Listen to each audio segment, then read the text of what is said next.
Quisiera comenzar un poco emulando una frase de un comercial que preguntaba: ¿sabe usted dónde están sus hijos en este momento? La pregunta sería: ¿sabe usted dónde están sus bases de datos en este momento? Para la compañía que tiene una muy buena seguridad sobre sus bases de datos, seguramente esta pregunta es irrelevante. Para quienes no tienen bases de datos, pues no es importante, pero para quienes las tienen y no saben dónde están, realmente es muy preocupante. Las bases de datos son activos. Recuerden el mero escándalo que se acaba de producir con todo el robo de registros de bases de datos a Sony, que le va a acarrear una serie de demandas increíbles por no tener sus bases de datos bajo sistemas con suficientes niveles de seguridad. Pero nosotros debemos empezar a mirar las bases de datos como activos, como si fueran un computador, como si fuera un mueble, como si fuera un televisor, como si fuera dinero. Y la mayoría de las compañías no vemos las bases de datos de esa manera. Vemos las bases de datos como información que yo mando por correo electrónico, se lo mando a un proveedor, la comparto con un compañero, se la doy a un ingeniero de sistemas, le digo que las guarde en un servidor, etc. Parte de la idea de esta charla es que ese concepto comience a cambiar. Comencemos entonces. Vamos a hablar de emailing, como luego hablaremos con Carlos de la Osa de redes sociales y con Juan Estrada de mobile marketing. En emailing nos preguntamos primero qué es una base de datos. Vamos a comenzar por qué no es una base de datos.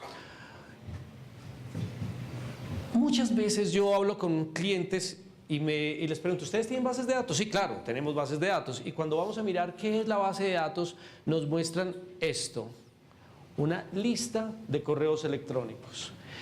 En una lista de correos electrónicos puede ser el inicio de la creación de una base de datos, pero no es una base de datos. Yo no puedo considerar que sea información fidedigna un registro que diga harrypotter3d@hotmail. ¿Por qué? Porque no sé, primero que todo, no es un nombre real. Segundo, no sé si es un hombre. Tercero, no sé si es una mujer. Y con base en eso, yo no puedo segmentarlo, enviarle una información para sexo masculino, para sexo femenino, personalizar la pieza que le estoy haciendo llegar. Entonces, ¿qué no es una base de datos? Un listado de correos electrónicos. Vamos a mirar qué es una base de datos. Una base de datos es una tabla donde está alojada información fidedigna sobre la cual yo puedo apoyar mis estrategias de comunicación y de mercadeo. Una base de datos puede ser tan extensa, tan compleja, tan profunda como yo inicialmente la haya diseñado antes de levantar esa base de datos. Aquí es un mero ejemplo: una columna que me da el nombre, una columna que me da el apellido. También puede ser una columna que me dé el doble nombre, o si tiene un segundo nombre, puedo separarlo en una columna B, por ejemplo, un Sandra Liliana, y el apellido González en la columna C y su siguiente apellido en la columna D, si para mí esa información es importante. Cuando vamos a levantar bases de datos y vamos a diligenciar o a diseñar más bien un formulario de registro, debemos pensar detenidamente qué es lo que necesitamos, qué es lo que queremos y qué campos vamos a preguntar. No debemos nunca levantar bases de datos sobre campos que no vamos a usar en una estrategia de mercadeo. En este caso, solamente como ejemplo, es una base de datos que tiene nombre, apellido, tiene su dirección de correo electrónico. En los campos seguramente no era obligatorio en este caso, tiene su celular, me indica su sexo y me dice su fecha de nacimiento. De aquí para allá puede ser tan profunda como la compañía lo requiera. Esto es una base de datos. Sobre esa base de datos yo sí puedo comenzar a hacer filtros y empezar a buscar llegar a personas según mis necesidades de mercadeo. ¿Cómo llegar a una base de datos así? Se puede llegar de distintas maneras: de manera electrónica o desde el tradicional papel. Vamos a ver un ejemplo de una base de datos que se levanta desde un cupón en un punto de compra. ¿Cuáles son los riesgos en este caso? Los riesgos es que hay un doble proceso. Primero, la persona que llena el cupón lo hace de su puño y letra. Entonces, en el momento de tratar de saber qué quiere ella decir aquí, ese cupón puede comenzar a perderse. En estos casos, el 30%, aproximadamente, el 30% de las bases de datos que se levantan sobre cupones escritos se pierde. Se pierde, ¿por qué? Porque después de que la persona escribe estos registros en este cupón, hay que pasarlo, hay que digitalizarlo, y ese es un segundo proceso.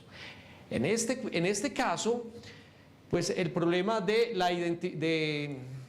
la falta de claridad que puede tener una persona con su estilo de letra, que no necesariamente está llenando toda la información que le estamos pidiendo, y en ese momento, cuando le entregamos el cupón y le decimos vaya allá a ese buzón y por favor lo deposita, nos percatamos de que no toda la información fue diligenciada, cosa que se puede solucionar si se hace de manera electrónica. Y cuando hace un momento les decía que hay que tener mucho cuidado con lo que se va a preguntar, en este caso, la compañía que mandó, que es una compañía supremamente conocida, que mandó levantar estas bases de datos con estos cupones para entregar esta serie de premios, se le olvidó preguntar cuál era la profesión. Y la actividad estaba dirigida exclusivamente a contactar pintores de brocha gorda. Resulta que la pintura no necesariamente la compra el pintor. La pintura la puede comprar quien lo contrata y va y le lleva la pintura. Entonces aquí hay amas de casa, está el dueño de la casa, no necesariamente está el pintor. Entonces, ¿qué significó haber pasado por alto ese campo que se omitió? Que había que volver a hacer otra campaña. ¿Para qué? Enviándoles el correo electrónico a quienes lo pusieron o llamándolos a su teléfono dieran el dato. O sea, se aumentó el costo. Veamos un poquito otro ejemplo. Pasemos a otro ejemplo. Les decía que les decía que en este ejemplo había un doble riesgo, y es que una cosa es lo que la persona escribe y otra cosa es lo que la persona que está digitando entiende, y ahí hay un doble nivel de riesgo de pérdida de información, y de ahí el dato que les doy del 30% de registros que se pierden. Ahora sí. Creación de bases de datos a partir de campañas de captación. No partimos ya de un papel, sino de una pieza electrónica. En la pieza electrónica, la captación comienza con un buen diseño de un buen formulario. Van a ver ustedes en este caso, muchos van a preguntar, no es bueno preguntar tantas cosas, no es bueno un formulario que tenga muchos campos. Primero, depende de la marca que lo esté haciendo, no le tengan miedo. Si la marca es conocida, la gente va a responder. Si la campaña le aclara a las personas que la comunicación, la información que están consignando, que se les está pidiendo que consignen, es importante para mejorar sus servicios y la calidad de sus productos, las personas van a responder de manera proactiva. El diligenciar una campaña de captación con campos electrónicos nos permite tener un mayor control sobre la información que allí se consigna. Al ser digitado, pues precisamente podemos entender claramente qué está diciendo la persona misma se da cuenta si escribió mal su información, podemos darnos cuenta si el dominio que está incluyendo en su email existe o no existe. Es bueno normalmente pedir un primer y segundo correo electrónico. Si el mail es corporativo y pasado mañana esta persona se cambia de compañía, lo perdemos. Entonces es bueno tener un segundo mail o mail personal para que podamos contactarlo en un momento dado. Obviamente el sexo nos va a permitir segmentar por masculino o femenino dependiendo del tipo de producto. Aquí en este caso pues no estamos viendo el ejemplo puntual desde online, pero siempre buscar que trabajemos a partir de ventanas desplegables, de campos desplegables. ¿Por qué?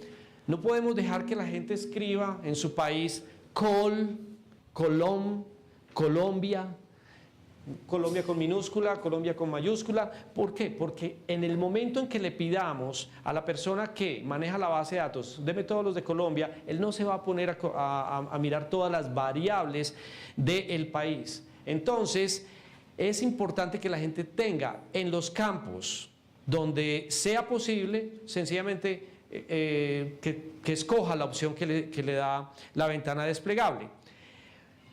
Una buena campaña de captación controla también el número de caracteres que se están colocando en el campo teléfono o en un campo teléfono celular. Si la persona escribe 7 números en un campo de celular, el sistema debe identificar que están faltando números y que por lo tanto no debe permitirle a la persona pasar al siguiente nivel. Las fechas de nacimiento deben ser desplegables y bueno, sus niveles, esta es una campaña que se realizó para una universidad aquí que sea FIT, entonces obviamente los campos que se pidieron pues eran muy dirigidos hacia ese tipo de perfil. Más adelante vamos a entrar en tipos de campañas y veremos esto con más detenimiento.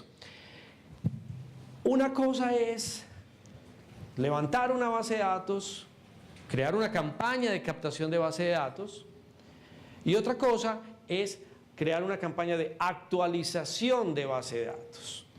Muchas compañías cometen el error de crear la base de datos y con esa base de datos se quedan durante años explotándola a nivel de información, a nivel de publicidad. Pero una base de datos comienza a desactualizarse desde el mismo momento en que se captura. Si hoy hacemos una campaña de captación y la base de datos que se registró, mañana alguien que indicó que era soltero se casa, la base comienza a moverse. Se calcula que una base de datos comienza a desactualizarse de manera sustantiva en un periodo de 3 meses. Nosotros recomendamos que se haga al menos una campaña de actualización al menos una vez al año. Pero es muy importante entender qué es una campaña de actualización. Una campaña de captación de base de datos se puede hacer una vez en la vida, pero la actualización es una labor permanente y de por vida. Cuando yo tengo una base de datos, voy a trabajar con números completos. Cuando yo tengo una base de datos de 100 personas y voy a hacer luego una campaña de actualización, yo normalmente no puedo esperar más del 30% de personas que me actualicen sus registros. Siempre va a haber una especie de residuo que no va a participar en esa campaña.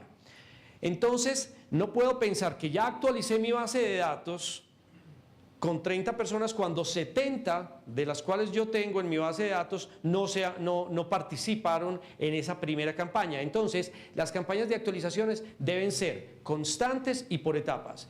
Ok, ya me actualizó el primer 30% de mi base de datos. Ahora voy a atacar el 70% restante con otra campaña de actualización. Cuando ataco ese 70% voy a tener el mismo resultado. El 30% de ese 70% me va a actualizar y me va quedando un residuo. Por lo tanto, actualizar bases de datos es una actividad permanente de las compañías que manejan bases de datos. Un ejemplo de una campaña de actualización es esta de la Universidad CES. Cuando se hace una campaña de actualización, se supone que yo tengo datos de esa persona. Entonces, no debo comenzar a preguntarle otra vez lo que yo ya sé. O sea, cómo se llama, sé su número, sé su cédula, sé dónde nació, sé su fecha de nacimiento, muchos de sus estudios. Entonces, normalmente lo que debemos es proveerle a esa persona que entre fácilmente con su número de identificación, que es en este caso su cédula, y que es un validador universal, y entrar luego al formulario, ya en el formulario que la persona pueda encontrar datos precargados.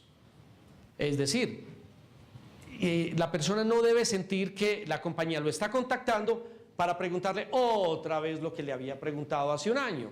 No, debe sentir que le están dando la oportunidad de actualizar su información de manera rápida.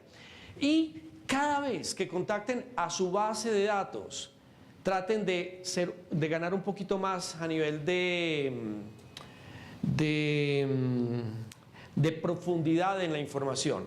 Es decir, si yo tengo 12 campos de una persona y lo estoy contactando nuevamente para que me actualice, traten de incluirle 1 o 2 o 3 campos nuevos que me den nueva información sobre esa persona. Cada vez, muchos de ustedes trabajan en áreas de mercadeo, saben de qué estoy hablando.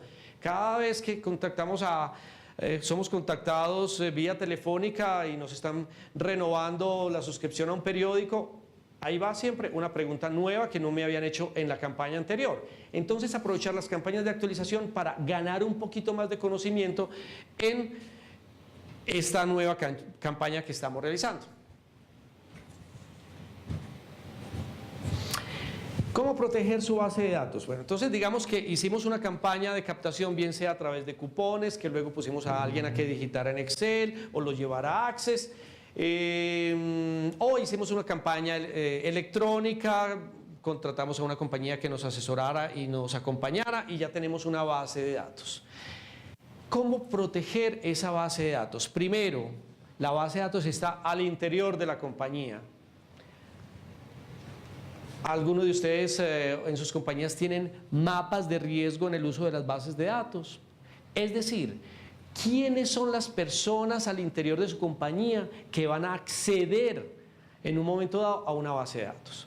Las bases de datos son completamente robables. Y existe un mercado negro de bases de datos. Normalmente las bases de datos de una compañía de ropa terminan en la compañía que es competencia, porque tiene toda la información que le interesa a ese comprador, no le interesa tanto a una compañía de telecomunicaciones. Entonces, primero, los empleados que manejan las bases de datos, desde mercadeo, a comunicaciones, sistemas, deben tener acuerdos de confidencialidad con la compañía en cuanto a que van a manejar bases de datos y que pueden ser penalizados en cuanto sea mal utilizado ese recurso. Pero cuando tenemos también una base de datos que vamos a entregarla a un tercero para que nos haga envíos masivos, debe exigirse un acuerdo de confidencialidad. Nosotros vía mail, creo que lo alcanzaremos a colgar en las memorias, vamos a subirles 3 modelos de contratos de confidencialidad a través de los cuales ese proveedor de correos electrónicos se compromete a usar bien esas bases de datos. Sin embargo, estos contratos que tienen cláusulas penales, cláusulas de pagos de multas, etcétera, también son fácilmente, ¿cómo llamaríamos eso? Es fácil darle la vuelta. Es muy complicado darse cuenta que una compañía usó la base de datos nuestra para beneficio de un tercero.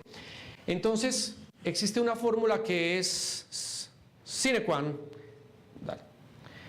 y es incrustar correos de rastreo. No suelten una base de datos a ningún proveedor sin incluir un mail de rastreo o correo de rastreo. ¿Qué es un correo de rastreo? Es un correo que la empresa, si es una política de empresa, o una cabeza, en este caso visible como una dirección de mercadeo, crea única y exclusivamente para ser usado en este tipo de campañas. No es un correo que se debe crear y luego utilizar en utilizar en Facebook o en Twitter, no.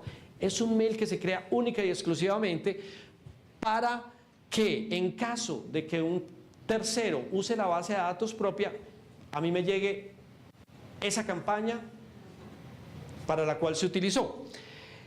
El mail de rastreo obviamente no lo conoce sino la persona que lo crea y que periódicamente va y visita y mira qué está llegando a ese buzón.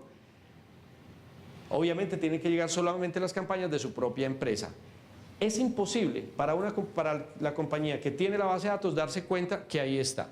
Muchas veces incluso la compañía proveedora del servicio de correos, muchas veces no es ella la que puede mal utilizar el recurso de las bases de datos, Sencillamente, una persona que tuvo acceso a la base de datos saca una copia y luego va y la ofrece en el mercado negro a terceras compañías. Esta es una, llamémoslo, herramienta que prácticamente es ineludible. Hemos tenido casos y gracias al mail de rastreo hemos podido encontrar y saber exactamente qué fue lo que pasó con esa base.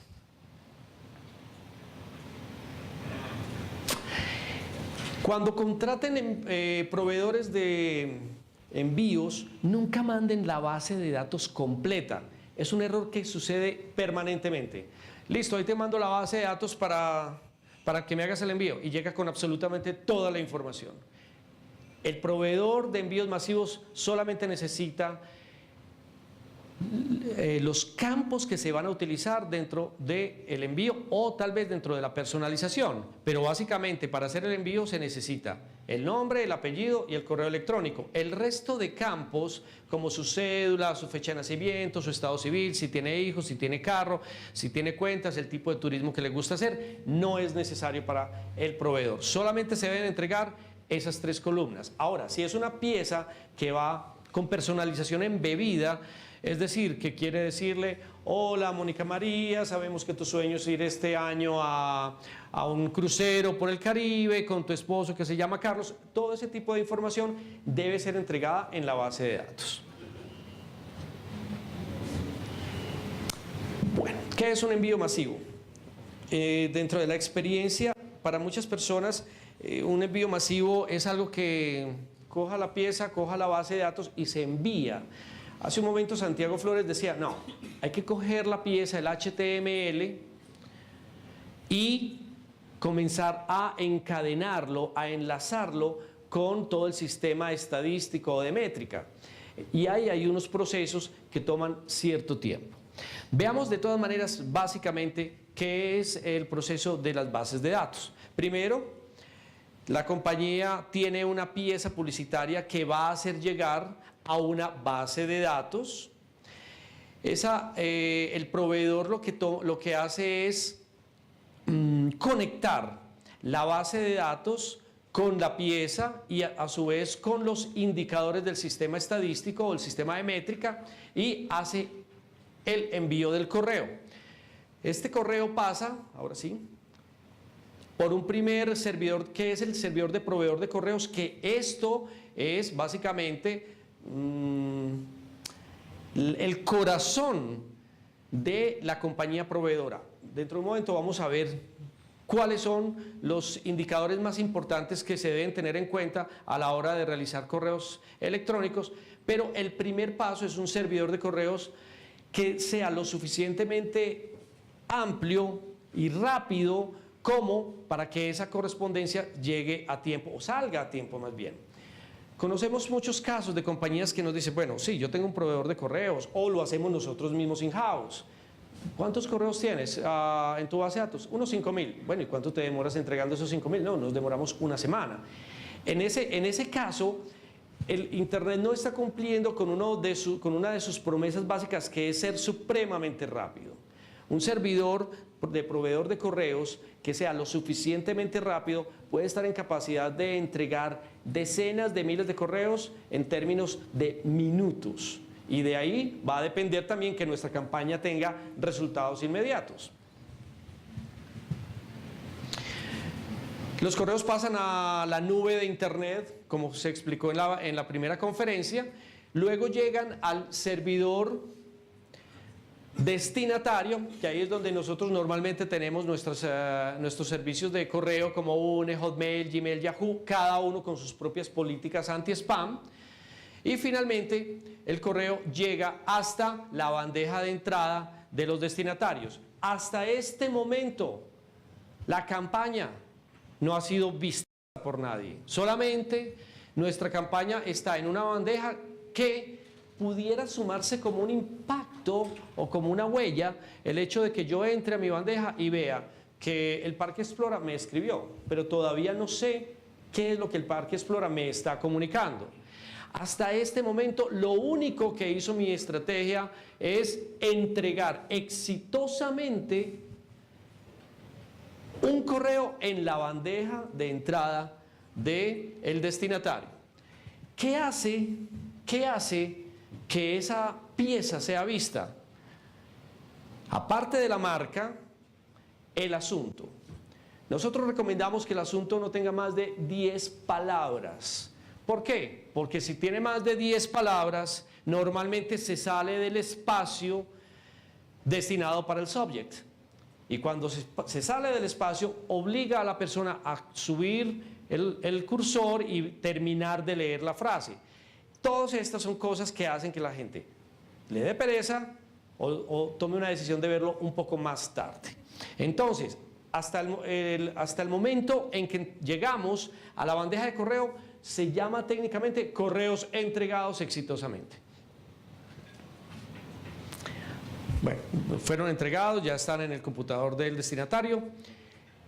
Ahora volvemos sobre todo ese proceso del asunto, de los open, etc. ¿Qué hay que saber para contratar un proveedor de envíos si la base es suya? Vamos a separarnos en dos mundos. Uno, tengo una empresa o trabajo en una empresa que no tiene bases de datos, necesita salir a buscarlos. O dos, tengo una empresa que tiene sus propias bases de datos, pero no tiene la tecnología ni el recurso humano para sentarse a hacer los envíos. Algunas compañías tienen las bases de datos y personal en el área de sistemas, pero no es personal especializado en el mundo del mailing. Vamos a ver el primer caso. El caso de la compañía que tiene su propia base de datos, pero va a contratar a una empresa para que le haga los envíos, bien sea porque su base de datos ya es lo suficientemente grande y robusta y no lo pueden manejar desde su propia compañía. Algunas compañías están haciendo envíos in-house. Deben tener mucho cuidado. Primero, con que las bases de datos hayan sido permisadas o hayan dado la autorización para recibir esa información. Lo vamos a ver en un momento con una campaña. Muchas veces las personas juntan registros de una campaña de hace 2 años, de unos cupones que teníamos, de unas hojas por allá en Excel de otras áreas, y las juntan y con eso organizan una base de datos y hacen los envíos desde su propia compañía. Y en un momento dado comienzan a aparecer en listas negras. Tengan en cuenta que algunos servicios de correo como Hotmail, como Yahoo, cuando identifican que del 100% de correos que se envían, el 5% está llegando a bandeja de correo no deseado, lo identifica como spam. En algunos es el 5, en otros casos es el 10.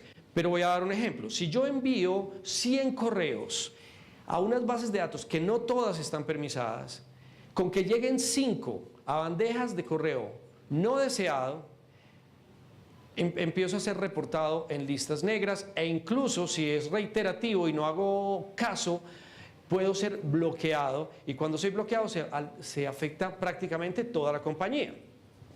Hay otro riesgo y es el de la persona que recibe el correo, no lo estaba esperando, lo recibe en su bandeja y toma actitudes agresivas con relación al remitente y entonces son ellos los que se comunican directamente con los spam traps para decirles, mire, esta compañía me está enviando información que yo no solicité. Entonces hay que tener mucho cuidado. Tal vez hace 5, 6, 7 años algunas actividades como estas se podían hacer, pero ya no. Hoy vamos a ver dentro de esta conferencia cómo hacer las cosas de manera correcta para evitar este tipo de conflictos. Entonces estábamos en el punto de que, bueno, necesito una compañía que me preste el servicio. ¿Qué debo evaluar? ¿Cuáles son las preguntas que yo como gerente de mi empresa, como director de mi empresa, como director de mercadeo, como empresario independiente, debo hacerle a esa compañía que está viniendo a ofrecerme servicios? Porque, como decía también Santiago hace un momento, hay una gran cantidad de software y hay una gran cantidad de empresas que prestan los servicios. Entonces, pero no hacemos las preguntas adecuadas. Primero, ¿cuál es su capacidad de envíos? ¿Qué capacidad tiene por hora? ¿Qué capacidad tiene por minuto para entregar correos electrónicos? Dependiendo del tamaño de su base de datos y dependiendo de la respuesta que les den, ustedes van a decir, ah, ok, entonces esta empresa se va a demorar 1 hora entregando mis correos, o se va a demorar 6 horas, o se va a demorar 24 horas, o se va a demorar toda la semana. Esta es una pregunta clave. La siguiente pregunta es sobre su sistema de medición, sistema estadístico, métrica web.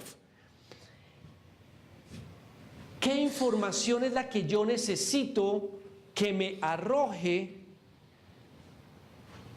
el sistema de métrica de esta empresa? Puede que tenga una gran cantidad de indicadores, pero no son los que yo necesito. Nosotros, recuerdo claramente el caso de una compañía que le decíamos, bueno, su base de datos es de 40.000, bueno, ¿qué sucede con esos 40.000? No, decía, yo mando 40.000 y se me devuelven chorrocientos mil.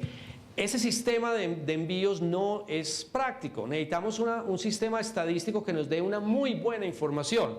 Vamos a mirar cuáles son los indicadores necesarios para una buena campaña y antes de mirar esos indicadores, que la compañía les ofrezca un proceso de depuración previa.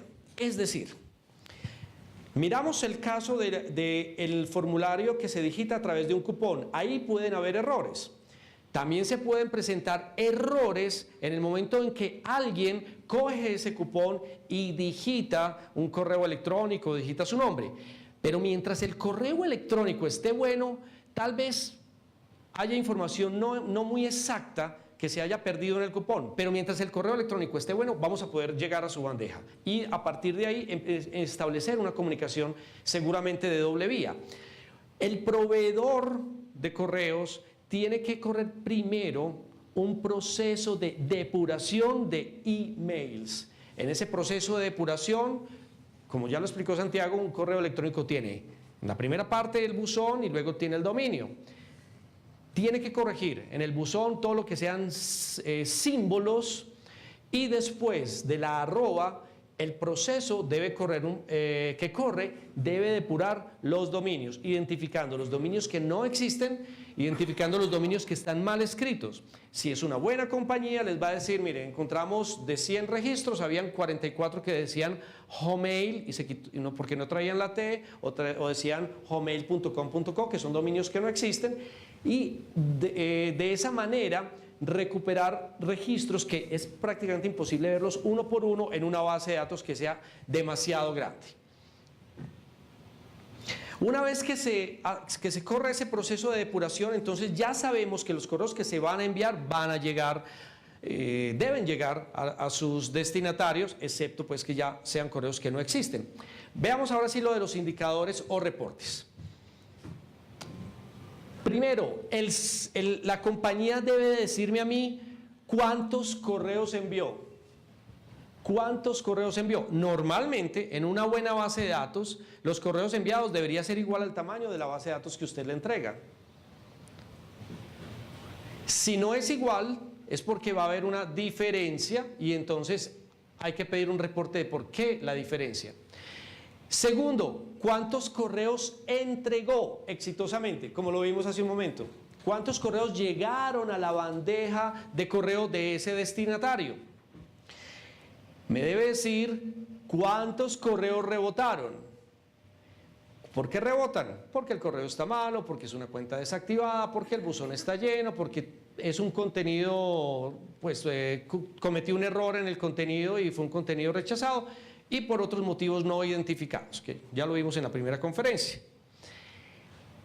Hasta aquí, todavía mi campaña no ha sido vista. ¿Cuándo comienza a ser vista mi campaña? Cuando me abren el correo.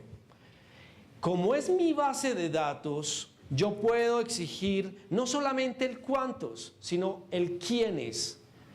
¿Quién me abrió el correo? Voy a hacer una invitación para una subasta de arte, voy a invitar a 500 personas, necesito saber si el doctor Mauricio Posada vio mi correo. El sistema me debe permitir acceder al quiénes, porque puede que dentro de esos 500 invitados, dentro de la gente que lo haya abierto, no lo haya abierto una persona que sea objetiva para mí. Entonces, un buen proveedor debe darles a ustedes la opción del quién me abre, quién me cliquea, a qué horas me cliquea, qué vínculos cliqueó, si canceló, etc. La información me debe dar los clics realizados. Cada una de las piezas es completamente medible y se mide de manera independiente. Yo puedo tener una sumatoria, como vamos a ver ahora en unas campañas que tienen una gran cantidad de vínculos, pero normalmente un buen sistema estadístico me dice uno por uno cuál fue el comportamiento de los clics realizados y sobre todo de quiénes lo hicieron. Cancelaciones, importantísimo. Yo prefiero no llamarle tanto cancelaciones, sino recuperación de clientes.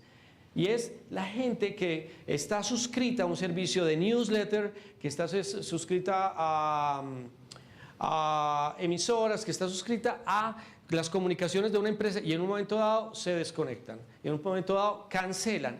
¿Por qué cancelan? Entonces ahí es importante saber quién me hizo la cancelación.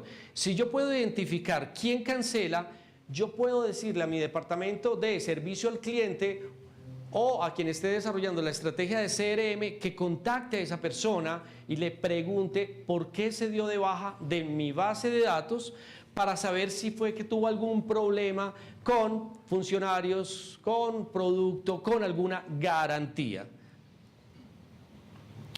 También la herramienta de métrica me debe decir cuántos formularios diligenciados lleva mi campaña y quiénes se han registrado, si estoy haciendo una campaña de captación o cualquier tipo de campaña que tenga formularios de registro. Formularios diligenciados que incluyan el quiénes y obviamente depende de dónde esté el formulario. Voy a explicar esto. Si yo tengo una campaña con un micrositio y en ese micrositio está el formulario donde la gente se registra, obviamente la empresa que me está prestando el servicio me debe decir cuántas personas se han diligenciado el formulario, cuántos y quiénes.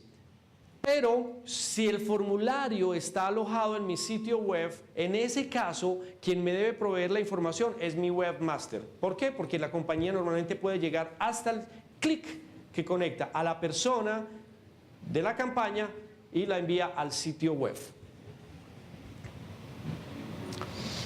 Referidos. Está por fin empezando a masificarse todas las estrategias de marketing viral o marketing de referidos. Pero marketing de referidos tiene su ciencia, no es solamente que el sistema le envíe a otra persona de mis contactos la campaña. Un buen sistema estadístico me debe decir cuántos referidos lleva la campaña, de los referidos cuántos ven la campaña, cuántos de los referidos se registran, el máximo y el mínimo de referidos por persona. Es decir, hay personas que son supremamente activas dentro de una campaña y a pesar de que para muchos pueda sonar curioso, el promedio de referidos de una campaña puede oscilar entre 8 y 30 personas.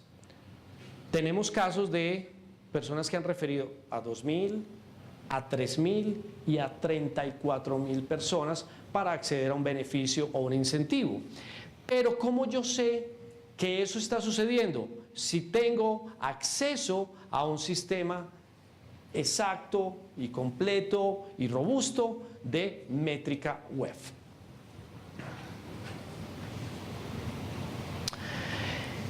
Cuando yo soy una compañía o un ejecutivo que necesita hacer una campaña, pero yo no tengo la base de datos, entonces cambia un poco la perspectiva, porque entonces ya voy a jugar con la base de datos de un tercero, una base de datos alquilada. En este caso, ¿cuáles son las preguntas que hay que tener en cuenta con esa compañía que está prestando ese servicio? La capacidad de envíos, obviamente, el sistema de medición o de métrica, y un nivel de apertura mínima garantizada. Ojo con este tema. Más o menos, cuando yo trabajo sobre una base de datos propia, una base de datos que he construido, he alimentado, he fidelizado a través de distintos tipos de comunicaciones y de actividades, yo puedo esperar opens o impactos del orden que oscile entre el 20% y el 60%. Es decir, si yo le mando 100 correos a esa mi base de datos propia y óptima, yo puedo esperar, yéndole mal, que se lo abran el 20% y yéndole en una media aceptable entre el 40 y el 60%, teniendo casos a veces del 90% que los vamos a ver en un momento. Pero cuando yo voy a trabajar sobre la base de datos de una compañía que no sé en qué estado realmente maneja su base de datos, yo debo tratar en el momento de negociación de que haya una apertura mínima garantizada. Hace unas semanas en una conversación con colegas de LinkedIn, se estaba hablando sobre los niveles de apertura de los distintos países para una campaña de mailing y más o menos estaban entre el 12 y el 18%. Yo les decía, un 12 o un 18% está bien para una base de datos alquilada, pero no para una base de datos propia y fidelizada. Entonces, la compañía debe dar, la compañía que ustedes contraten debe decirle, vea, si usted alquila mi base de datos, yo le garantizo un 5%. Y ustedes ya saben que sobre ese rasero van a esperar los resultados de su campaña, o sobre el 10%, o sobre el 15%, o sobre el 20%.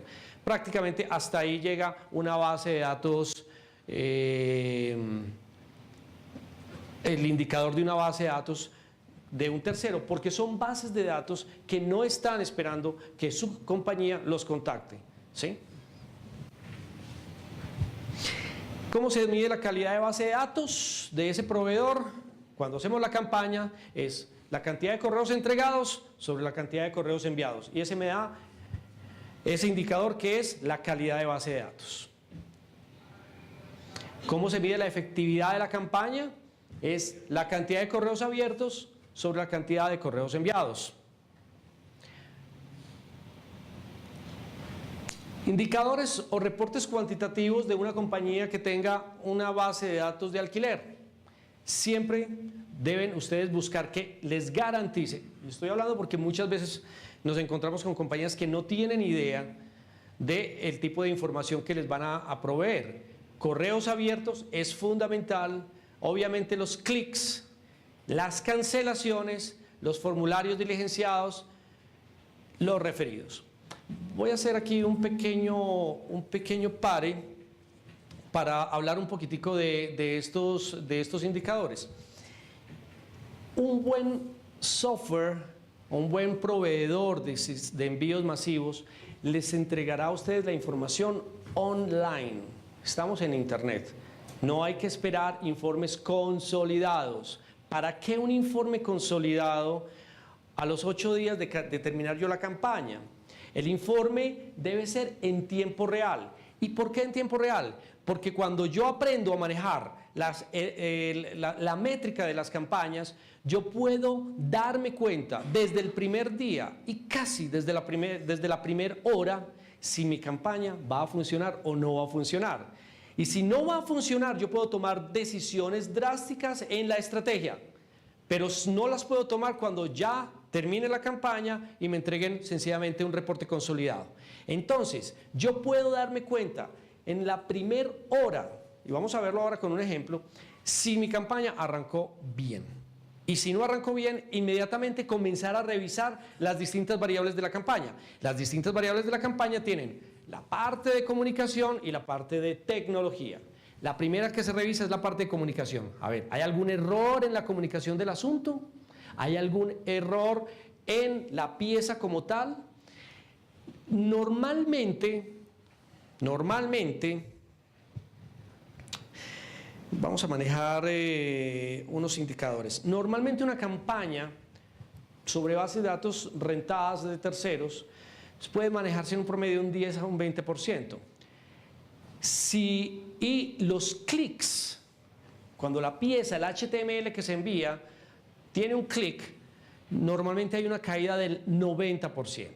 Es decir, si yo mando 100 correos y de esos 100 correos me abren 10, de esos 10 voy a tener un clic en mi campaña, bien sea porque ese clic lo va a llevar a mi sitio web o a un formulario o a un micrositio.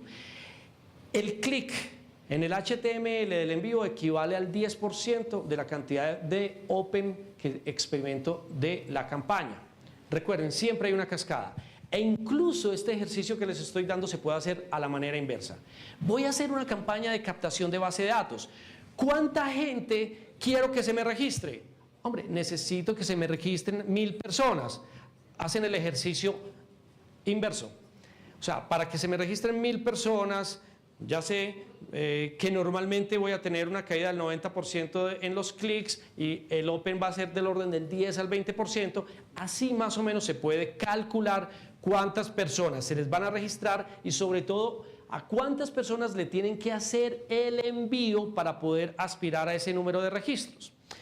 Normalmente cuando yo hago una campaña que tiene un clic y me va a llevar a un formulario, del 100% de clics que se hacen en la pieza, abortan entre el 40 y el 50%. Es decir, si yo mando una campaña que me lo abren 1000 personas, puedo esperar que hayan entre 100 y 200 clics que se van a ir a un formulario, pero ese formulario no lo van a llenar los 100 o 200, sino la mitad aproximadamente. ¿Por qué? Porque la persona llegó y vio el formulario, porque en ese momento cambió la decisión de llenar el formulario. Pero son distintas cascadas que nos van a dar la dirección de lo que yo puedo esperar en una campaña. Pero básicamente esos son los datos que me debe dar a mí el proveedor y en tiempo real. Vamos a mirar cómo se comporta una base de datos. Esta es una imagen que tomamos de una encuesta que salió hace poco. Es una encuesta europea.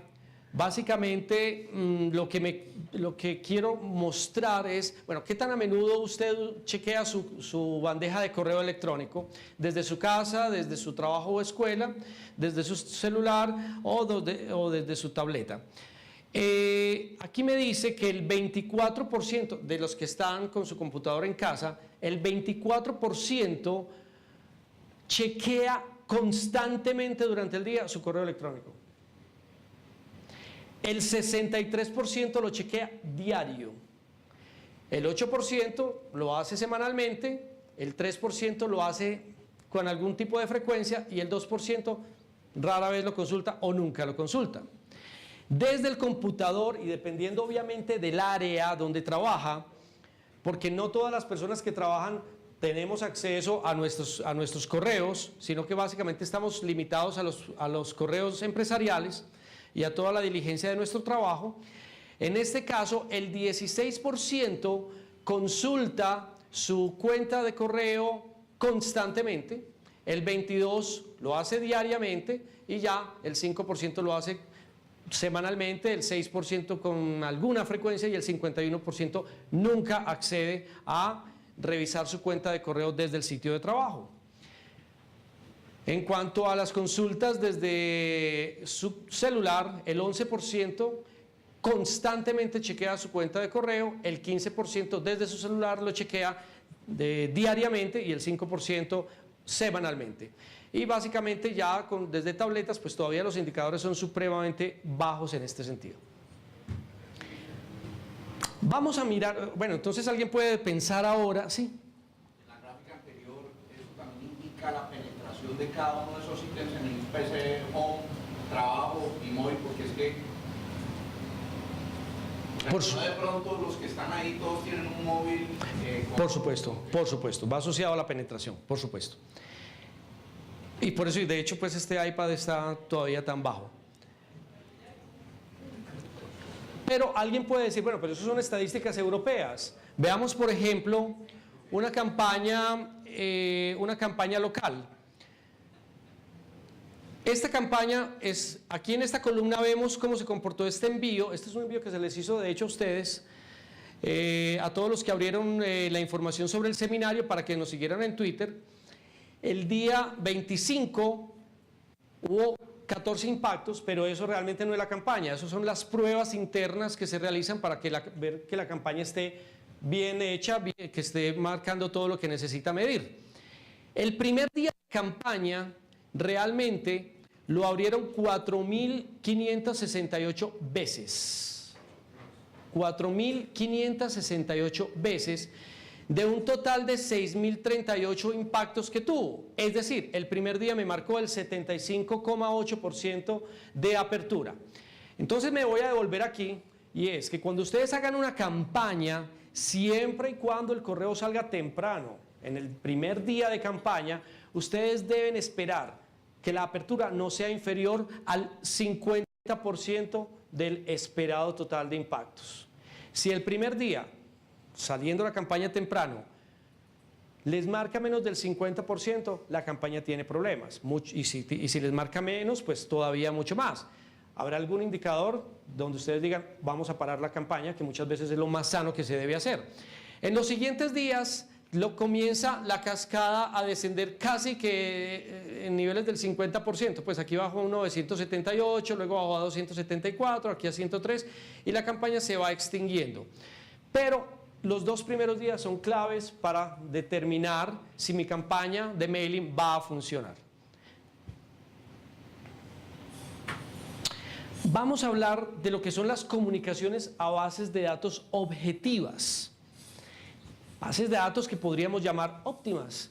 ¿Qué es una base de datos óptima? Es una base de datos a la cual he creado, he construido, he fidelizado, he actualizado y permanentemente estoy en contacto con ellos. Antes de pasar, hagamos una pequeña reflexión. En los medios offline, los medios tradicionales como la prensa, la radio, la televisión, ellos son quienes tienen a los suscriptores o tienen a las audiencias. Nosotros como empresarios pues queremos llegar a esas audiencias y por eso tenemos que utilizar el medio. Internet nos permite crear esas audiencias, establecer una comunicación directa entre esas audiencias y nosotros. Podemos hacerlo a través de un proveedor de envíos masivos, pero finalmente somos nosotros quienes nos hacemos dueños de la audiencia. Y empiezan los medios tradicionales a sencillamente prestarnos servicios de cuando queremos ser supremamente masivos, pero para estrategias de mercadeo uno a uno o mercadeo directo e incluso ser masivos, pero con técnicas del mercadeo uno a uno, Internet es una gran herramienta. Porque yo puedo enviar 1 millón de correos o 10 millones de correos, pero estarle diciendo, hola Carlos de la OSA, somos esta compañía y te estamos contactando porque cumples con nuestro perfil. Una base de datos óptima es una base de datos que se ha levantado, como lo mostramos hace un momento, a través de formularios de registro y sobre todo que nos han dado la autorización para que les enviemos información vía electrónica. Si una persona nos llena un cupón en una tienda y nos coloca su correo electrónico, eso no es automáticamente una autorización para que le enviemos un correo.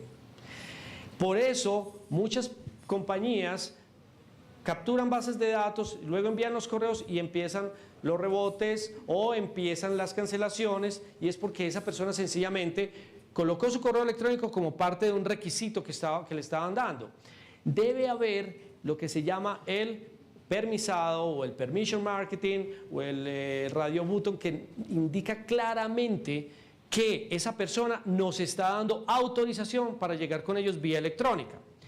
Una vez que tenemos esa base de datos, que es lo que llamamos una base de datos óptima, les enviaremos un opt-in mail, y uno de los recursos o uno de los formatos ideales para llegar a esa base de datos es el newsletter. Un newsletter es básicamente una portada electrónica. Portada porque los contenidos no se desarrollan dentro del news. Veamos un ejemplo de un news que para mí es súper clásico, un clásico del archivo. Es este news de la compañía Leonisa. Esto es básicamente con lo que la compañía comenzó a contactarse con su base de datos de mujeres. Previo a este news, la compañía había hecho investigación de mercados, había categorizado a las mujeres según sus hábitos y comportamientos. Entonces, devolvámonos antes de entrar ahí. A simple modo, se ve como un volante electrónico, como una e-card, pero realmente es mucho más complejo y completo de lo que a simple vista se ve. Vamos a desglosarlo. Él tiene 4 módulos. Este primer módulo es lo que llamamos contenidos de valor agregado. Eviten llegar siempre a sus bases de datos con la imperiosa necesidad de comunicarse para venderle algo a la base de datos. Que la persona que está en la base de datos sienta que son personas para ustedes, para sus compañías, y no sencillamente números para un presupuesto. Entonces, en este caso, este módulo es un módulo de artículos periodísticos, llamémoslo así, cada uno dirigido al tipo de mujer que Leonisa identificó en su momento dado como miembro de su base de datos. Cada artículo tiene un foco distinto. Intimidades de una profesional, bebidas energizantes, obviamente para mujeres que les gusta el tema del deporte, ponte los tenis, la mujer que en la investigación marcó que le interesaba la moda, comer bien y delicioso, temas de salud, amigos solo amigos, temas que tienen que ver con las relaciones interpersonales, etc. Ahora, ¿qué va aquí? El titular y va un pequeño lead, no va el artículo completo. El artículo completo va ¿dónde? Dentro del sitio web. No, si el artículo se desarrolla aquí, no vamos a generar tráfico hacia nuestro sitio web. Por eso, cada clic que realiza la mujer aquí se va para la página. ¿Qué sucede dentro del sitio? El sitio web es una sede virtual. Ya lo tengo en mi sede virtual y donde llega voy a empezar a mostrarle todos los productos, servicios, beneficios que yo puedo darle. Pero ya lo tengo en mi sede virtual. Entonces, este es un newsletter ideal para generar tráfico hacia los sitios web. Veamos un segundo módulo. Ahora, ya en el anterior módulo, pues ya les dimos valor agregado. La persona sintió que estamos preocupados por su bienestar y que le estamos proveyendo conocimiento. Ahora sí, es hora de mostrar mis novedades. En este siguiente módulo, el news de Leonisa cumple con el objetivo de mostrar nuevos productos y servicios. Si yo hago clic aquí, en esta imagen, que miren que es lo que más destaco, ¿a dónde lo llevo? A ver la nueva colección. Y ahí estoy mostrando mis novedades, las estoy ofreciendo, las estoy vendiendo. Puede que sean varios productos, ya dependerá del diseñador y del comunicador la forma como se presente. Lo importante es el módulo. Vamos al tercer módulo. El tercer módulo es productos y servicios de línea. Es donde yo puedo enlazar, llevar, conducir a las personas para que vayan y conozcan todo lo que yo tengo en el mercado a nivel de productos y servicios. Es lo que llamamos el catálogo o los productos de línea. Y el cuarto módulo, que este es el que más me gusta y que rara vez se pone en práctica, es el de la investigación de mercado. Un news cumple objetivos de llevar valor, de informar, de promocionar, prácticamente de vender, pero no nos podemos olvidar de que tenemos a una comunidad, tenemos a una base de datos, tenemos a una masa perfectamente delineada que podemos investigar. El medio electrónico nos permite investigar y investigar de manera rápida, de obtener los resultados en tiempo real. En este caso, hay un foro, hay un test y la gente también puede escribir. En este caso estaba abierto espacio para que circulen las ideas, que son las recomendaciones, o puede ser sencillamente un buzón de sugerencias. Aquí se pueden desde esta parte montar no solamente foros y test, sino que se pueden hacer realmente investigaciones de mercado. ¿Las personas lo contestan? Sí, sí lo contestan. ¿Qué tan fidedigna es la información? Bueno, si yo hago clic aquí, el sistema estadístico me va a permitir identificar que fue Raúl Velázquez que tiene, bueno, esa es una mujer, que fue Eliana Alzate, que por base de datos yo sé que vive en Medellín, que tiene 22 años, que tiene estrato 5, que es profesional de la comunicación social. Esa información la puedo sacar yo con el simple clic.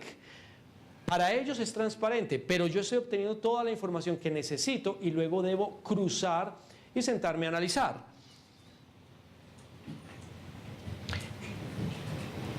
Si la base de datos está bien construida, toda esa información, básicamente voy a acceder a ella de manera rápida. Estos son dos tipos de news distintos. Uno es una compañía que se llama Setas de Cuiabá, famosísima por los champiñones, y esta es de la compañía Familia, que fue un news creado para los jefes de compra. La diferencia con el news anterior es que en este Family Retail, la persona que da el clic aquí, el news despliega el resto de la información sobre la pieza. Es decir, es un news que no busca generar un mayor tráfico, sino sencillamente comunicar la información básicamente in situ. Es decir, estoy leyendo, le hago clic en ver más, me sale la información, ya obtuve la información, cierro la pieza. Es distinto al otro news, que es un news de tráfico. Bueno, estábamos mirando el caso de comunidades web sobre una base de datos óptima, que es mi propia base de datos. Ahora veamos una comunidad web sobre bases de datos alquiladas. Antes de mirarlo, cuando yo entro en el mundo de bases de datos, tengo que tener cuidado si estoy interesado en entrar a ese mundo de bases de datos y si tengo el recurso tecnológico y el recurso humano para administrar las bases de datos. Porque como lo dije hace un momento, las bases de datos comienzan a desactualizarse prácticamente desde el primer día, comienzan a moverse. Es una especie de ecosistema. Es un sistema dinámico y vivo, una base de datos. Entonces, si yo voy a capturar una base de datos, porque quiero que mi empresa tenga la base de datos, debo tener el soporte tecnológico y el soporte en recurso humano que permita analizar la información, recibirla, procesarla y obviamente estar actualizándola. Si yo no tengo la infraestructura ni voy a tener el tiempo, porque como gerentes de mercadeo no podemos sentarnos necesariamente a estar cruzando la información, o soy el gerente de la empresa y mucho menos tengo que estar focalizado en generar más ingresos y en administrar el recurso humano, puedo crear una estrategia que se llama crear comunidades web. En la comunidad web yo básicamente identifico un nicho, pero le delego la administración a un tercero. Primero, cuando vamos a llegar a una base de datos por primera vez, siempre hay que pedir permiso. Obviamente no siempre se hace, es más, rara vez se hace, pero conforme pasa el tiempo, cada vez va a ser más exigente. Primero porque los destinatarios cada vez saben más sobre Internet. Ya no somos tanto los destinatarios que se llamaban, que eran offline y luego se volvieron online, sino que ya básicamente las nuevas comunidades, los nuevos públicos ya están supremamente conectados con la cultura de Internet. Entonces ya hay que entrar de manera correcta. De pronto, por eso cuando saludó Elizabeth, al comienzo decía, aspiramos llegar a un mercado electrónico lo más ético posible. Entonces, cuando se contacta por primera vez la base de datos, hay que decirles, hay que gastarse, ojalá esa plática diciéndoles, somos la empresa X y queremos establecer una comunicación directa con usted. ¿Nos permite entrar a su mundo? ¿Sí o no? Los que digan sí, esos son los que valen. Los que digan no, sencillamente se desechan y nunca más deben ser tocados. Vamos a mirar algunos ejemplos de permisado. Este permisado se hizo para una compañía que es Honda Fanalca. Iban a lanzar una cuatrimoto el año pasado, pero ellos no tienen, es una compañía de venta masiva y no tienen cultura de CRM ni estrategia de CRM y no les interesa por el momento. Entonces lo que ellos querían era llegar a personas que tuvieran motos. Obviamente hay requerimientos que muchas veces nunca se han preguntado en una base de datos. Por ejemplo, ¿usted tiene moto? O, bueno, hay una cantidad de preguntas que a veces uno dice, ese campo jamás se ha preguntado. En este caso, hicieron la pregunta de, ¿usted tiene, necesitamos gente que le guste motos? No existía eso en el requerimiento, pero se les dijo, vamos a crearles la comunidad. Entonces se hizo un envío masivo diciéndole a una base de datos, mire, si le gustan las motos, lo invitamos a formar parte de nuestra comunidad virtual para recibir información de las principales marcas del mundo. Sí quiero. La persona podía decir sí quiero o sencillamente cerrar o cancelar. Las personas que decían sí quiero, inmediatamente se separaban y se le pudo decir a la compañía Honda Fanalca, mire, separamos 33.000 personas que quieren recibir información de motos. Y a partir de ahí ya Fanalca, Honda empezó a establecer una comunicación permanente con esa base de datos, haciéndoles encuestas y mandándoles información promocional de sus productos. Veamos otro tipo de permisado. Este tipo de permisado se hizo para la compañía Citibank. Citibank ha sido una compañía supremamente incisiva para créditos en línea. Sin embargo, hubo un momento donde las bases de datos permisadas para alquilar se agotaron y había que llegar a bases de datos nuevas. No había tiempo para la estrategia de la compañía, el Citibank no tenía tiempo para esperar a que se hicieran todos los procesos de permisado.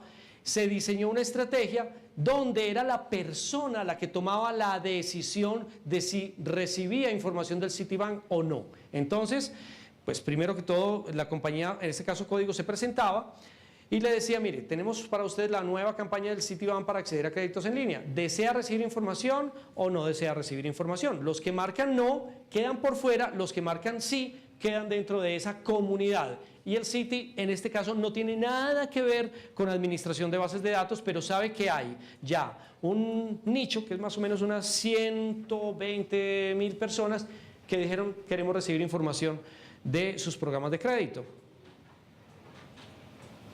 Bueno, vamos a mirar cómo se comporta de distinto una base de datos cuando se crea una comunidad web que ha dicho deseo recibir información. Los indicadores son completamente diferentes y rompen el molde.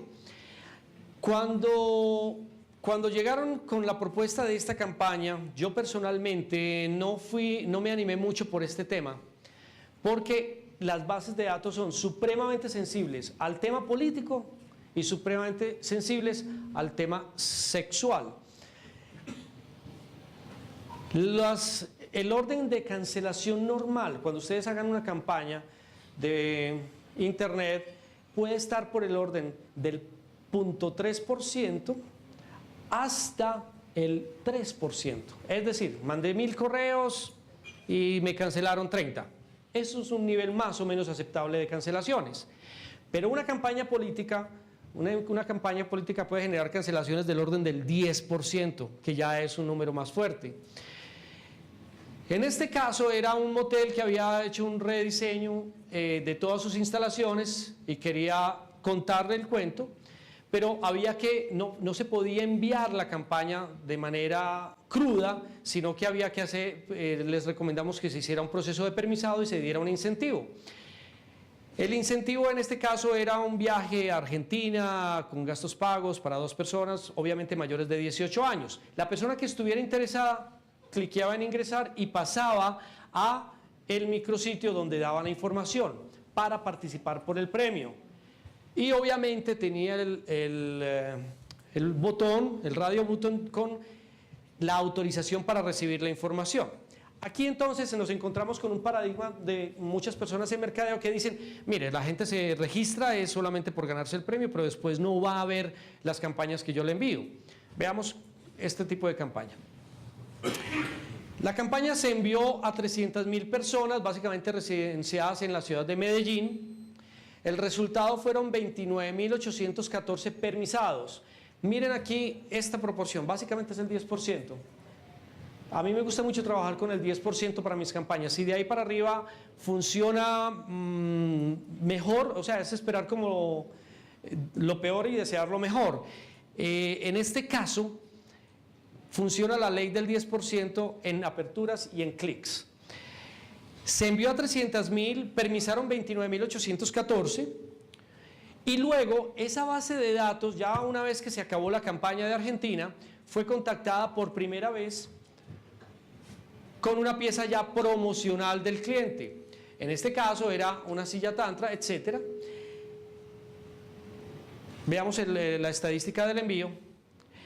Se envió a los 29.814 que permisaron y fue abierta por 26.766 personas, lo que equivale a un 89.7%. Esto es un nivel altísimo de apertura de una campaña.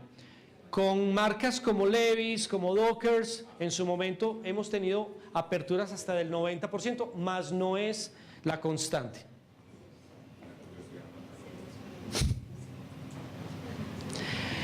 Tipos de campañas. Podemos llegar a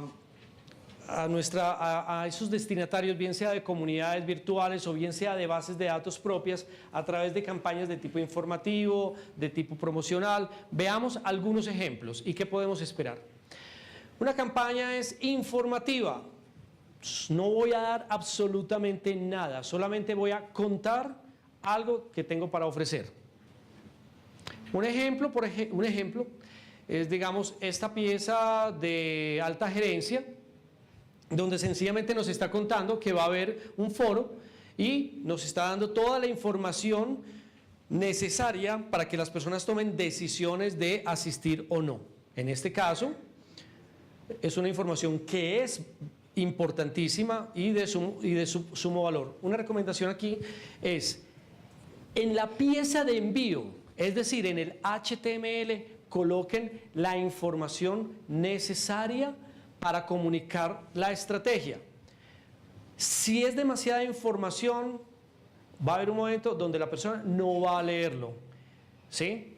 Pero que la información básica de la pieza no esté demasiado perdida entre títulos y subtítulos. Yo no estoy mostrando esta pieza como la pieza ideal, estoy mostrando la pieza como una pieza de tipo informativo. Mientras menos texto tenga la pieza del HTML de envío, mejor. Ya, si la persona necesita información adicional, puedo hacer que haga un clic hacia un micrositio o un clic hacia mi página web donde se amplían todos los detalles. El que está realmente interesado hace clic y persigue la información. O la persona toma la información que le llegó en el HTML y utiliza el mail to o utiliza el teléfono. Esta es una información que es importante, aunque es un poco larga, para las prácticas correctas del mailing. Existe otro tipo de campaña, no informativa, sino promocional. Ya aquí sí estoy, es diciéndole a las personas que aprovechen un periodo de tiempo determinado para acceder a unos beneficios en productos o servicios. Esta campaña de viajes Falabella es un perfecto ejemplo. Primero, una cosa interesante que me ha gustado mucho de esta compañía, y es que no confunden la estrategia, hacen la estrategia por pasos para poder evaluar el rendimiento de cada uno de los medios que ellos han contratado. Es decir, el aviso que sale en el periódico El Tiempo, igual a este, no sale el mismo día de la campaña de mailing, se mide aparte. El mailing no sale el mismo día de la cuña de radio, para poder medir de manera independiente el impacto que puede tener en el call center la pieza de correo. Y tienen mucho cuidado con la hora de salida del correo. Es decir, esta pieza debe ser enviada a las 7 de la mañana del día martes 14 de junio. A esa hora debe salir la pieza. Y si el servicio es bueno, si el servidor es un servidor generoso, todos los correos deben estar entregados antes de 1 hora. Porque si yo lanzo una promoción como esta y la voy a medir en un día específico, no me sirve que el envío se demore 3 o 4 días. Entonces, vuelve la importancia de que haya un buen proveedor de envíos que me diga, que envíe la pieza a la hora que la compañía lo está requiriendo y que me diga cómo se comportó cada uno de estos programas. Cada uno de estos programas se mide de manera independiente y así ellos tienen manera de saber para dónde agarró cada una de las personas que vieron la pieza. Internet en ese sentido nos permite diseñar estrategias puntuales. Si yo tengo mi base de datos muy segmentada, muy organizada, puedo decidir, puedo saber quiénes son los que ven los correos en la noche, quiénes son los que ven los correos en la madrugada, a las 6 de la mañana, quiénes son los que abren los correos cuando llegan a su sitio de trabajo o que incluso entran a sus correos en horas de almuerzo. Todo a través del sistema estadístico. Creo que un mensaje muy directo es: enamórense de las herramientas y de los indicadores de los sistemas estadísticos que su proveedor les entregue, porque son estos los que les van a permitir hacer la inteligencia de mercado, son estos los que les van a permitir transformar una serie de datos en información útil para sus estrategias. En la captación de base de datos, hace un momento vimos un formulario de AFID que hacía parte de una campaña de captación de base de datos. Normalmente va un incentivo. Ninguno de nosotros va a dar información si no nos están dando una zanahoria. Y eso es universal. Lo conocemos las prácticas de las mejores compañías en Europa, en Estados Unidos. Entonces, la pieza debe ser supremamente ligera, ojalá que no pese más de 8, 10, 12 kb, nunca más de 50. ¿Por qué? Porque si es demasiado pesada, pues el envío a través del servidor va a ser lento porque tiene que despachar los correos cada vez de una manera más pausada. Debe ser obviamente ligera y en texto, el concepto de diseño gráfico es importantísimo. Ojalá en las estrategias de emailing, si hay departamento de comunicaciones, que participe el departamento de comunicaciones. Esta campaña, así como hemos hablado de casos de éxito, que fue un éxito, tuvo problemas porque una vez que el área de mercadeo lanzó la campaña, el área de comunicaciones dijo: un momento, no contaron conmigo y aquí hay unos protocolos de comunicación en cuanto a uso del logo, en cuanto a los colores, en cuanto al tipo de lenguaje que se usa, si está hablando de usted o quiere que le hable en términos de tú. Entonces es importante que en las estrategias, si se puede, participe comunicaciones, imagen corporativa, la parte de imagen corporativa, obviamente mercadeo. Trade marketing es importante también. Cuando la persona recibe esta pieza ya toma decisiones: no voy a participar o sí voy a participar. Hace clic y es llevado a un micrositio. En ese micrositio va a encontrar ese formulario que vimos hace un momento, pero una campaña completa de e-marketing y de captación de base de datos debe tener por lo menos un extractor de contactos si es marketing viral. El extractor de contactos me permite, dame un poquito, me permite, si no utilizo extractor de contactos, si solamente tengo una persona para referir, lo puedo hacer de manera manual en uno de estos campos: nombre, apellido, email. Se separan, miren que van separados, pudieran ser juntos, pero es mejor separados para efectos luego de personalización. O puedo utilizar extractor de contactos que yo diga: bueno, yo quiero que aquí participen todos mis amigos o toda mi familia o todos mis contactos. Es una decisión que toma la persona. Las campañas de marketing viral, dependiendo de cómo se diseñen y cuál sea su objetivo, deben tener incentivos en varios niveles. Si yo lo que quiero es que mi base de datos crezca, entonces voy a incentivar a que me refieran a muchas personas. Entonces el incentivo lo doy a la persona que más contactos me refiera, porque se hace una competencia entre personas que tienen grandes bases de datos y que las quieren compartir con la campaña. O si es una campaña que busca sencillamente que cualquier persona pueda acceder a un incentivo, puede referir desde una hasta, bueno, de ahí en adelante. con que refiere a una persona. Es importante que haya piezas de validación, como se explicó en la primera campaña, para evitar que haya robos de bases de datos, o incluso esta pieza de validación es necesaria. Perdón, esa no es la pieza de validación, no, devuélvete un momentico. No, está más adelante. Vamos a la siguiente. Este es el gracias por participar, gracias por referir a sus contactos. Esta es la pieza que ve antes de entrar a su bandeja de correo. Aquí quiero parar. Cuando hagan una campaña de marketing viral, un secretico es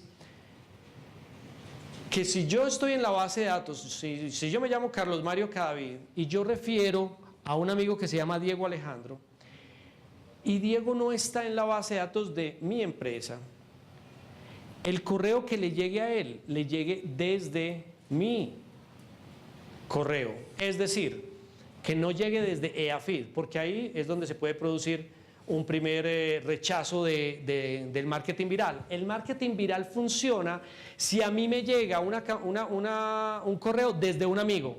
Ese sí lo abro.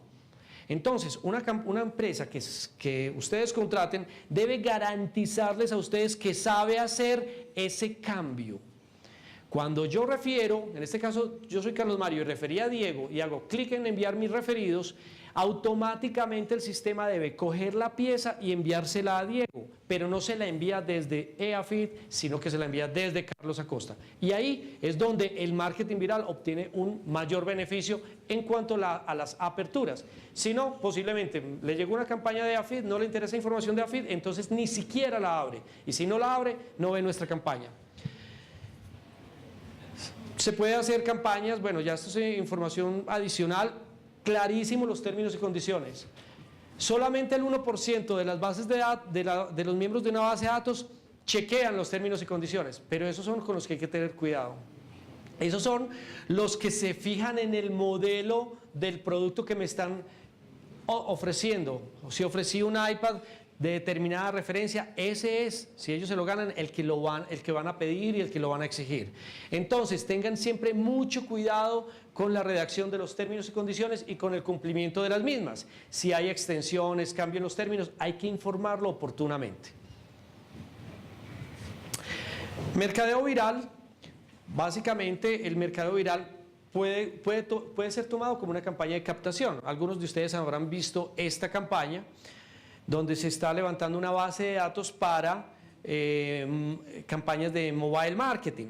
En este caso, ¿qué es lo más importante? Más que el registro, es que la persona empiece a referir a más contactos. Si la persona está interesada, se registra, refiere y puede acceder a incentivos.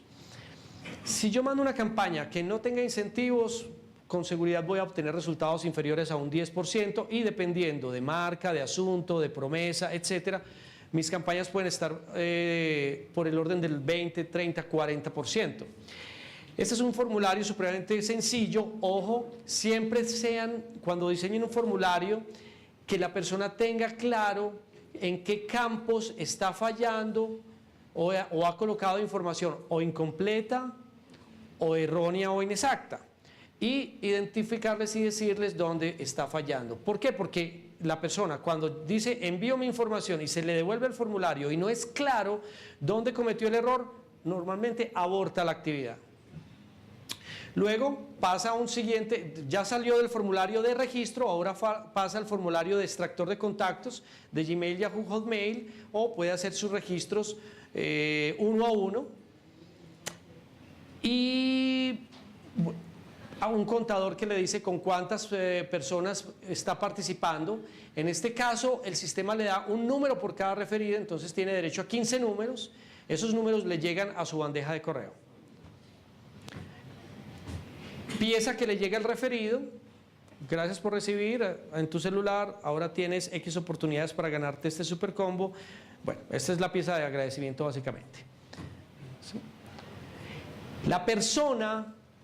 Esta pieza es muy importante. La persona que se registra debe recibir una validación de su registro en su correo. Es decir, una vez que yo incluyo todos mis datos y le hago clic en enviar la información, yo debo recibir una copia en mi correo para verificar que la información que consigné es la adecuada.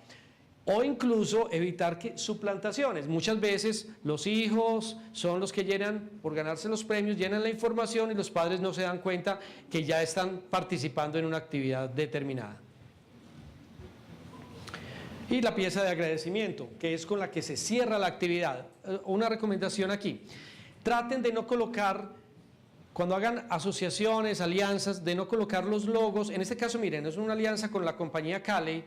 Cada logo de Calley está vinculado a su sitio web, pero está vinculado a partir del micrositio, no desde la pieza de envío. Porque si lo hago desde el HTML, estoy dando la opción de que la persona haga clic en Calley y se salga de la campaña y normalmente no regresan. Entonces hay que evitar que esos logos vayan hipervinculados desde el comienzo. Se puede colocar normalmente en la pieza de agradecimiento o desde el micrositio, pero nunca desde el HTML del envío. Modos de contratación. Cuando se va a contratar, ¿qué puedo contratar? Hay distintos modos, obviamente cada uno de ustedes tendrá un tipo de experiencia diferente. Vamos a mirar los más comunes. Se puede contratar por correos enviados, se puede contratar por correos abiertos, se puede contratar por clics o CTR o click-through, o se puede contratar por formularios diligenciados, lo que llama costo por aplicación. Estos son valores promedio. Cada uno encontrará en sus distintos proveedores los valores que si cumplen o si son más bajos o si son más altos, pero normalmente los valores pueden estar. Si yo contrato un envío y voy a pagar por el total de correos enviados, el valor puede oscilar entre 10 pesos y 200 pesos por cada correo enviado. A más grande la base de datos, más barato. A más pequeña la base de datos, sube el valor. Pero yo puedo decir, no me interesa porque aquí tengo un nivel de desperdicio muy alto. Es decir, estoy teniendo un nivel de desperdicio de 8 minutos, del 80%, del 70%. No, más bien me interesa pagar sobre los que realmente abrieron mi correo. En ese caso, el valor puede estar oscilando entre unos 200 pesos y 500 pesos por correo abierto. En el CTR, que es, no me interesa contratar y pagar por correos enviados ni por correos abiertos, me interesa es el que hace clic. En este caso el valor puede estar, conozco casos desde 300 pesos, pero normalmente hay entre 500 y 1000 pesos, todo depende de la calidad de la base de datos y la especificidad de la base de datos. Y el costo por aplicación, que es, no me interesa nada de esto, sino por la cantidad de personas que se registren en un formulario para mi base de datos. En ese caso, la base de datos, ese registro puede oscilar entre 1000 pesos y 2000 pesos, pero conozco casos en que una aplicación puede estar por el orden de los 350.000 pesos. Condiciones básicas, ya para terminar, condiciones básicas para un mailing exitoso. Es una mera recapitulación. La marca, pesa la marca. No es lo mismo que yo llegue a mi bandeja de entrada y vea por primera vez el from de una marca que no conozco a una marca que sí es conocida. Veamos el caso del Parque Explora, que es una marca muy conocida aquí. Miren, la apertura de la campaña era de tuvo 41.064 impactos. Como es una marca conocida, el primer día tuvo 22.774 impactos, básicamente el 55% de la campaña lo abrió durante el primer día, y si le sumamos el primer y el segundo día, ahí está básicamente la cifra robusta de correos abiertos. Pero sí, este indicador va a ser supremamente bajo si la marca es una marca que apenas está entrando a internet o que no es de mucho conocimiento público. El buen asunto, como les dije, debe ser un asunto de no más de 10 palabras. Aquí les voy a dar un ejemplo muéstrame el from también, ok. Una campaña de publicar que se lanza y el asunto era felicitaciones. No pasó nada, absolutamente nada el primer día. La recomendación nuestra fue, hay que cambiar el asunto porque esto la gente no come cuento, perdón por la expresión, de algo tan abstracto, y entonces resulta que la campaña se podían ganar una camioneta último modelo y tenían escondido ese asunto. Les digo, no, hay que cambiar el asunto y es gánate una camioneta con Publicar, e inmediatamente la campaña se disparó. El asunto hay que tener mucho cuidado y básicamente es el que me va a garantizar que mi campaña sea vista. Una correcta personalización, la personalización de una pieza va aquí arriba, a esto se le llama una personalización superior, o puede ser una personalización embebida dentro de la pieza. Muchos de ustedes las conocen, que ya es la pieza, y dependiendo de cómo esté la base de datos, aquí yo puedo colocar ese ejemplo que les dije desde el comienzo. Hola Juan, sabemos que te gustan nuestros yogur y que quieres hacer un paseo con tu esposa y con tus hijos que se llaman así, así, así. Todo depende de cómo haya construido la base de datos. Un buen diseño gráfico de la pieza. Voy a tomar este ejemplo como algo que no se debe hacer en internet, y es demasiada información, demasiados colores, demasiadas tramas, demasiadas promesas, y ojo que este correo baja, ¿sí? Este correo sigue.